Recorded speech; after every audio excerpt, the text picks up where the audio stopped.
I've done videos before about how politics and social issues often don't play out well in comics, but I neglected to mention one aspect of it that a listener sent to me and said, "Hey, why didn't you cover this side of it?" And I think it's a really smart side of it. So I wanted to present that case.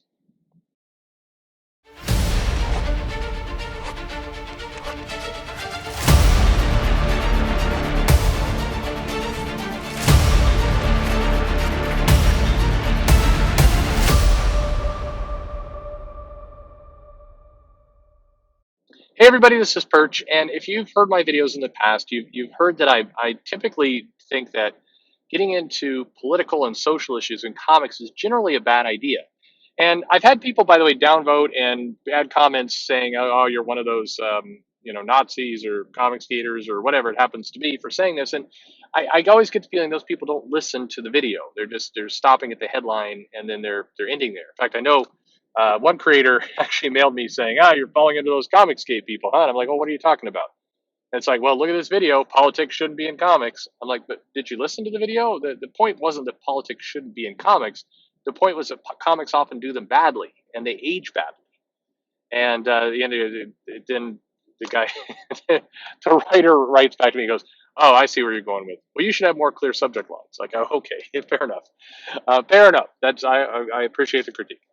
Um, but so another one of the listeners, I should give this. I'm never sure when you mail me in Gmail. I'm not sure if you want to give me credit or not, or sorry, you want me to give you credit or not. So you should let me know because I want to cite this good comment. But anyway, the comment was somebody identify yourself in the comments, please. Was that one of the biggest reasons why social and political, or frankly, get past those topics, any kind of timely topic or any event based a topic that is based on current events, why they don't do well is, yes, certainly they age poorly, but also there's too much opportunity for others to step in and give much more nuanced, smart takes, or maybe even do the exact same topic just earlier in a clever way. And what I mean by that, and what their point was, and I totally agree, is that if let's say you want to talk about the president's handling of the coronavirus, pro or con. So you're like, okay, I'm going to put this into a comic. I'm going to do a storyline where there's a virus and the president is incompetent and they screw it all up and the virus spreads and then the heroes have to come in and save the day and all the rest. And I'm going to do this storyline. It's going to take like 3 issues. It's going to be a 3-issue arc, like a half arc. I mean, let's say it's that. So what then happens is maybe the writer gets this idea. So the writer then writes it up, makes a pitch. The pitch goes to the editors. The editors kind of mull it around for a while. The editors, let's say in a best case scenario, fast tracks it. Says, okay, let's get it done. We got this artist. We got this team. We're going to do it for the comic. Here we go. And we commissioned the people to do it. And we paid for the pages. And the pages came in. And we got them inked and colored and printed and shipped out through Diamond and off to the comic stores they go. You're talking 6 months. I mean, I've heard that some pitches can be turned in 4 months, but that's like screaming. All the wheels are greased and things just turn around instantaneously. It won't work that way. So 6 months minimum for this to go to market. So the problem is, if right now a writer at DC, I don't pick on Marvel too much. Let's say a writer at DC wants to pitch this storyline. Let's count it up. They got the idea right now. They're pitching it as we speak. As you're listening to this, they're pitching it. I'm recording this in April, whenever this airs. So we now go May, June, July, August, September, October. Best case scenario, comics are coming out in the October or November timeframe on this topic. Now, unfortunately, this current coronavirus is on everybody's mind. It's on every show, every news article, everything. And if you think about that continuing for 6 months, one of two things are going to happen. Either the virus will have passed, we'll got it under control, we'll move on to new mitigation strategies, we'll deal with all the twists and turns, but we've got our arms around it. The world's recovering. We're getting to a better place. Nobody is going to read your 6 to 7 month old hot take on the virus and the political handling of that when your comic's probably going to be coming out after the election. Or let's say we don't get our arms around it and things are continue to be bad. Who knows if the comic's even getting published? And everybody is sick to death of hearing about this because it will be nonstop. Your take will seem extremely tone deaf between now and then because it's just too much time has gone by and everybody is in on it.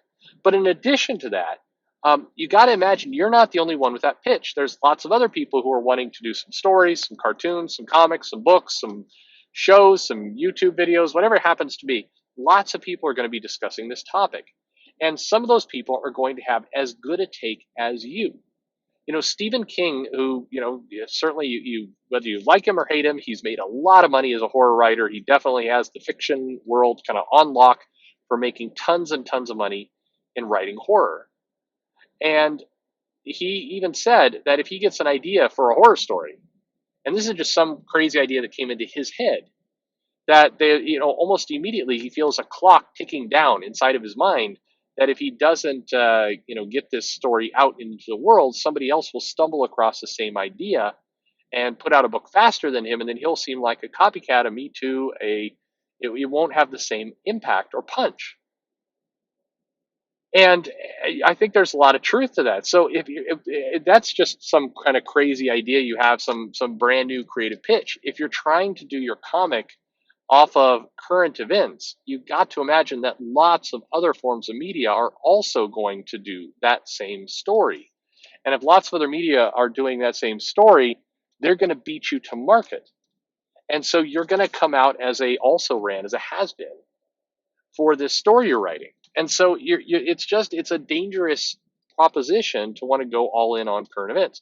Now, it's not to say that some social events, political events, etc., are not evergreen, that you can take on themes. I mean, Captain America has done this. I mean, arguably, whether you like it or dislike it, what Al Ewing has done with the Hulk and environmentalism and fake news and all the rest, he's at least broadened the topic out that it's not completely tied to current events. But even there, he's like Rock's face and the various social media. He's kind of poking at Facebook.